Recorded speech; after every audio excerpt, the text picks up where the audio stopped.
Hello, it's me, Redin, and today, well, not today actually, 2 days ago, a big update came out for Rainbow Six Siege. I just got back from my out-of-town work, and I see a bunch of updates. I'm like, what the fuck?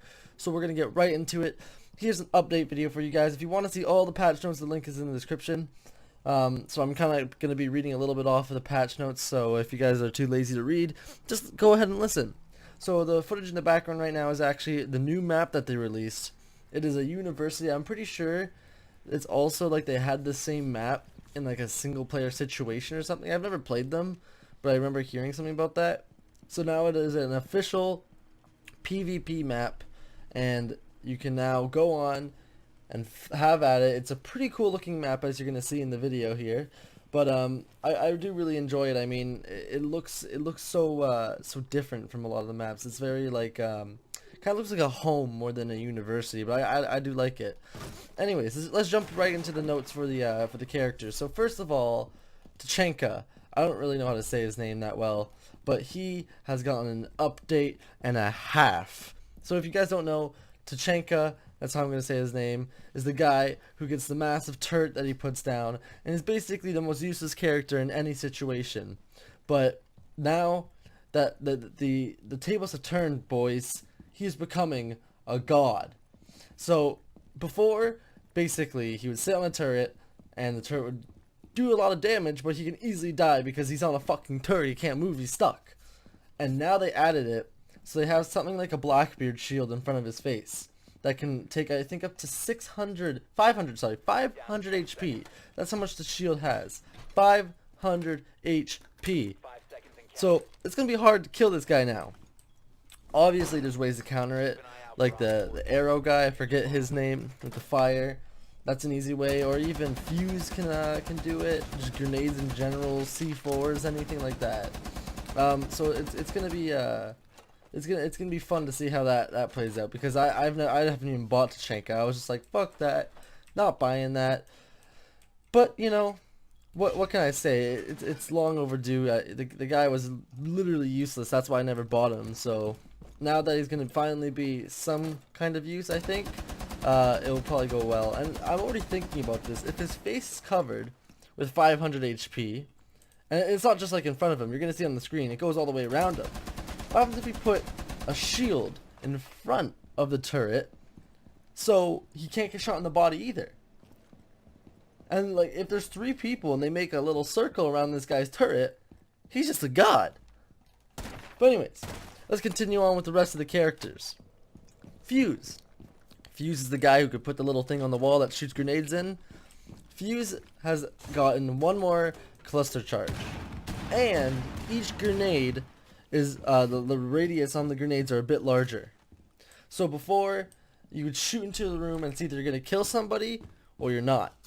So I think it was here we go. Armor types. Yeah, I'm just gonna read out the patch note for this because it's kind of confusing. So if you guys want to hear this part, as it was before, the lethal area for all armor types was up to 1.2 meters.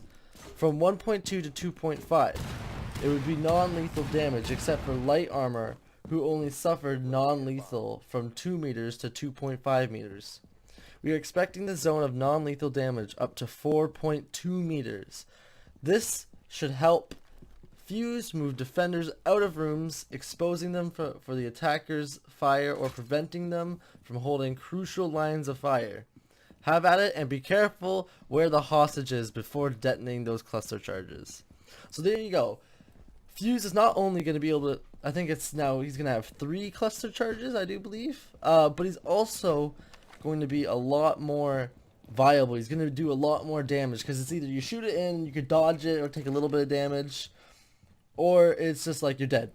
If it's on top of you, you're dead. There's no way of dodging it.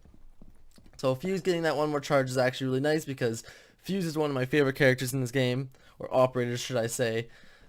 He's always one of my go-to choices because I just love being able to shoot through the wall and they don't even know it's coming. Well, they do once they start hearing the pops going off and they're running like crazy. But anyways, next character, Bandit. He also gets a 4th battery now. Bandit is the guy who can put down a little battery in front of walls that, you know, counter thermite or Hibana's breaching abilities. So now Bandit gets 4 batteries instead of 3. So that's gonna play a little bit better because 3 was pretty annoying. I remember playing against or with a buddy. I would play mute and he would play bandit, and we'd basically just be able to hold down any kind of charge.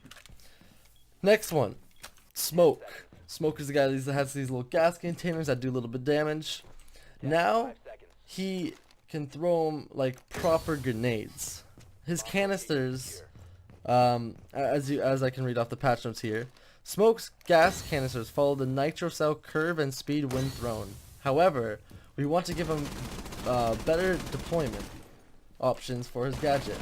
In 5.2, the patch that came out in on the 15th, we replaced this with the normal frag grenade throw curve. So previously, if you guys ever know how the nitro cell works, the C4, it kind of throws pretty slow. Now these smoke grenades are being thrown like grenades, like impact grenades, regular just grenades, I guess. But yeah, so now Smoke's gonna have a little bit more ability to use those gas canisters to you know, actually use them properly. I mean, you have to be really close to even do any damage with it because you have to throw really close, right? If you're behind a building, throw it over the building. It's gone. Anyways, next is Blackbeard has gotten a big nerf. I'm gonna read off these 3 pointers here, okay? Blackbeard, if you guys don't know, is the one with the shield that covers his face when he's playing.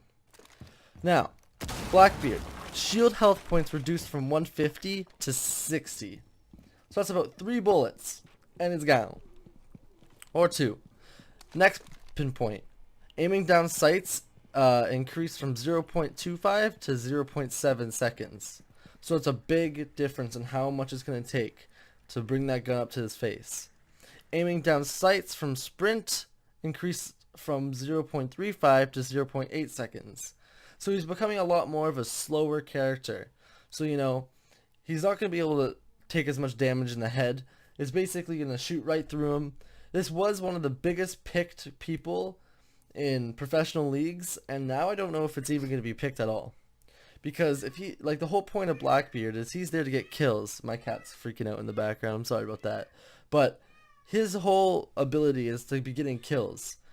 Now, if he's going to be a lot more weaker, and he can't get kills, what the fuck's the point of having a Blackbeard on your team when you can have, like a Fuse who's blowing shit through walls, or, you know? So, anyways, that's the patch notes for this. There's a lot more weapon balancing that you can go and read up on. And if I ever missed anything, you guys are more than welcome to go in the patch notes below and see. There's a lot of bug fixes that they did, like with the Twitch drone in warm-up, you now will actually have a crosshair. But anyways, if you guys enjoyed this, please leave a like. If you guys are excited for the update, or, well, we're excited, because I'm a bit behind. Now I'm about to go play it. Holy fuck, cats! Oh my god!